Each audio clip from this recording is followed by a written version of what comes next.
Hi viewers, high guides, আসসালামু আলাইকুম। দেশ এবং প্রবাস থেকে যে যেখান থেকে দেখছেন সকলকে জানাই সালাম ও শুভেচ্ছা। আজকে ঘুরতে ঘুরতে চলে আসলাম একটা দিঘির পাড়ে। এখন বর্তমান আমি দাঁড়িয়ে আছি একটি শানের ঘাটে। দেখতে পাচ্ছেন দিঘির এটা শান বাঁধানো একটা ঘাট।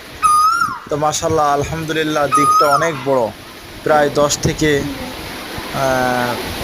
12 বিঘার মতো হবে দিঘিটা আয়তনে। মাশাল্লাহ অনেক বড়, অনেক সুন্দর। দিঘির চারিপাশে হচ্ছে ঘন সবুজ গাছ। দেখেন, বাংলাদেশ হচ্ছে প্রাকৃতিক সৌন্দর্যে ভরা। তো আমি আলহামদুলিল্লাহ বিভিন্ন জেলায় ঘুরি এবং সৌন্দর্য উপভোগ করি এবং আপনাদের মাঝে তুলে ধরার চেষ্টা করি। তো আপনারা দেখতে থাকুন কত সুন্দর এই দিঘিটা। আলহামদুলিল্লাহ চোখ জুড়িয়ে যায়। তো সবাই ভালো থাকেন, সুস্থ থাকেন। আজকে এই পর্যন্ত, আবার একদিন দেখা হবে কোথাও।